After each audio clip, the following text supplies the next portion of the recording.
தமிழாக்கள் ஒரு 18 வயசு படியன் இப்ப என்னோட ஜிம்ல வந்து காய்ச்சது. ஆள் சொன்னது என்ன கெனவே புலி பண்ணின. அது அந்த நெகட்டிவா நான் எப்படி விட்டு எப்படி பாசிட்டிவா மாத்தலாம், எப்படி இதுல இருந்து நான் வெளியில வரலாம்னு நான் கேட்டது. நான் சொன்னா ப்ரோ, நீங்க இந்த ஜிம்ல நிக்கிறதே நீங்க உங்களோட வாழ்க்கைய மாத்திரக்காண்டிதான். கெனவேர் வந்து அந்த புலியிங் அதுல வந்து ஒரு சரியான நெகட்டிவான விஷயமா இருப்பின.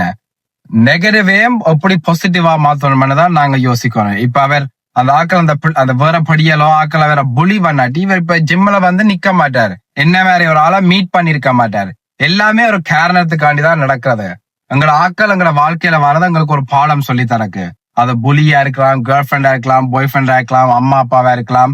எல்லாருமே எங்களோட வாழ்க்கையில ஒரு பாடம் தான் படிப்பிக்க வரீங்க. எல்லாருக்குமே நாங்க நன்றியா இருக்கணும். அந்த நன்றி அல்லாட்டி கோவமா இருக்கிறோம்டா அது எங்களை தான் கீழே கொண்டு வரதும் அவைக்கு ஒரு பிரச்சனையும் இல்ல. சோ உங்களுக்கு என்ன விஷயம் உங்களோட வாழ்க்கையில நடக்குது, ஆக்கள் வெறின இல்லாட்டி ஏதாவது ஒரு விஷயம், அதுக்கு உங்களால நன்றி சொல்லாட்டி அது உங்களோட வாழ்க்கையை தான் கீழே கொண்டு போவோம். அதுல நல்லதை பார்த்து எப்படி நன்றியா இருக்கலாம்னு யோசிச்சு உங்களோட வாழ்க்கையில முன்னேறிக்கொண்டு போங்க. அதை மாத்துங்க. நன்றி.